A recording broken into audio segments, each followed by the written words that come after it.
पुरानी पेंशन के लिए संघर्षरत शिक्षकों और कर्मचारियों ने आज यूनिफाइड पेंशन स्कीम के खिलाफ जोरदार प्रदर्शन किया।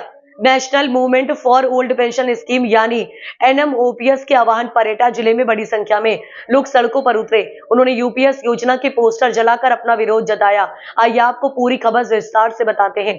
मंगलवार को एटा के शहीद पार्क में करीब 3:30 बजे सैकड़ों शिक्षक और कर्मचारी जुटे। पुरानी पेंशन की बहाली और यूनिफाइड पेंशन स्कीम का विरोध करने के लिए उन्होंने नारेबाजी की। यूपीएस योजना के पोस्टरों को जलाकर अपना आक्रोश व्यक्त किया। इस प्रदर्शन में जिले के कई विद्यालयों और कार्यालयों के कर्मचारियों ने हिस्सा लिया। अविनाशी सहाय आर्य इंटर कॉलेज और उल्फत रॉय इंटर कॉलेज समेत तमाम माध्यमिक और बेसिक विद्यालयों में शिक्षकों और कर्मचारियों ने विरोध प्रदर्शन किया। सर नमस्कार, आज आपका जो कार्यक्रम था क्या रूपरेखा थी और क्या कहना चाहेंगे इस बारे में? जी नमस्कार, मैं डॉक्टर ओमेन प्रताप, जिला संयोजक पुरानी पेंशन बहाली मंच जनपद एटा।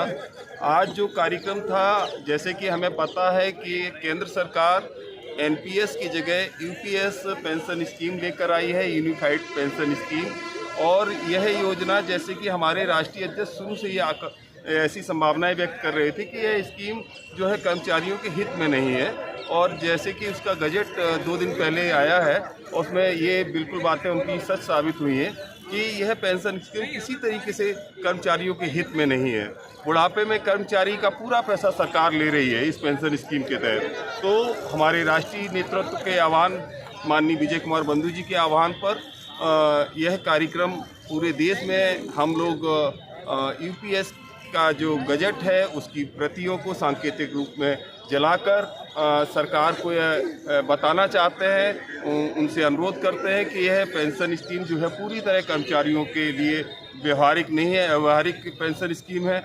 और इसकी जगह आप हमारी पुरानी पेंशन हमें कर्मचारियों को देने की कृपा करें। और बस इसी के साथ यही संकेत इस विरोध के दिन हम देने जा रहे हैं सरकार को कि आप सुनिए हमारी बात, आप हमारी सरकार है, यह पेंशन स्कीम हमें वापस लेकर हमें पुरानी पेंशन स्कीम देने की कृपा करें।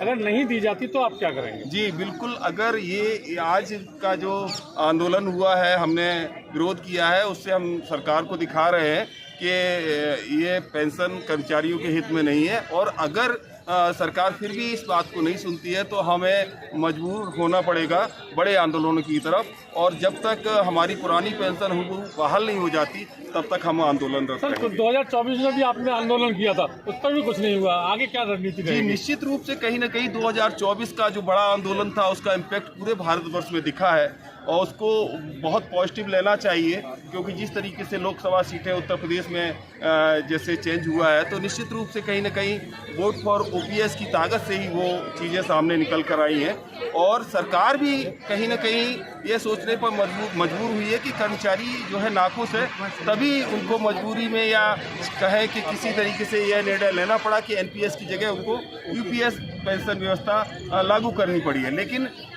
इसमें भी बहुत सारी ढेर सारी खामियां हैं।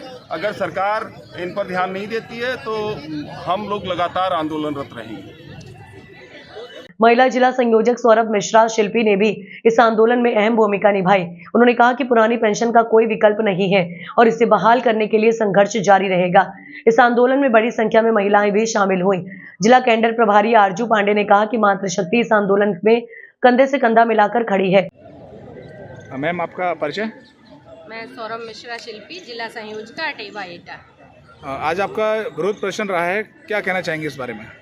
ये हमने सरकार को बताया है, ये विरोध प्रदर्शन करके, जो हमारे राष्ट्रीय अध्यक्ष माननीय श्री विजय कुमार बंधु जी हैं, उनके आह्वान पर, कि हमको ना तो एनपीएस चाहिए ना यूपीएस चाहिए, हमें अपनी हूबहू पुरानी पेंशन चाहिए। हमने यूपीएस और एनपीएस दोनों को स्वाहा किया है, जला करके सरकार को ये दिखाया है कि हम इसमें आग लगाते हैं। हमको आपकी ये पुरानी ये चीज़ें, ये जो आपने नई नई रोज़ बना देते हैं, एनपीएस से यूपीएस, ये सब आप करते हो, ये सब हमको बिल्कुल भी चाहिए नहीं। इसी का विरोध प्रदर्शन ये है जिससे कि हमारी आवाज़ सरकार तक पहुँचे और हमें ओपीएस दी जाए। मैडम 2024 में भी आपने एक बड़ा आंदोलन किया था, उसकी भी आवाज़ अभी तक नहीं पहुंची सरकार के कानों तक। नहीं, ऐसी बात नहीं है कि आवाज़ नहीं पहुंची। आवाज़ बिल्कुल सरकार तक पहुंची और उसी का परिवर्तन यूपीएस हुआ और सरकार ने हम शिक्षकों को और कर्मचारियों को बांटने का काम किया कि कुछ संघ तक के लोग जो हमारे साथी वर्ग के थे उनकी पुरानी पेंशन बहाल हुई है, सरकार ने उनको दी है। और हमारी वो विजय भी कम विजय नहीं है, कम से कम हमारे कुछ साथी तो पुरानी पेंशन में आए हैं। और रही बात उनके कान तक आवाज़ पहुंचने की, तो प्रधानमंत्री जी ने यूपीएस दे करके ये सिद्ध किया है कि उन तक हमारी आवाज़ पहुंची है, वरना सदन में वो कभी भी पुरानी पेंशन का नाम सुनना पसंद नहीं करते थे और हमेशा ये बोलते थे कि ये कोई मुद्दा नहीं है। अगर ये मुद्दा नहीं है तो हमारे प्रधानमंत्री जी ने एनपीएस को यूपीएस में परिवर्तित कैसे किया। और हम ये जानते हैं कि हमारा संघर्ष जो है वो कभी विफल नहीं होगा, सफल होगा और हम पुरानी पेंशन लेंगे। एटा में शिक्षकों और कर्मचारियों का ये प्रदर्शन सरकार को कड़ा संदेश देता है कि पुरानी पेंशन बहाली उनकी प्राथमिकता है। देखना होगा कि सरकार इस पर क्या कदम उठाती है।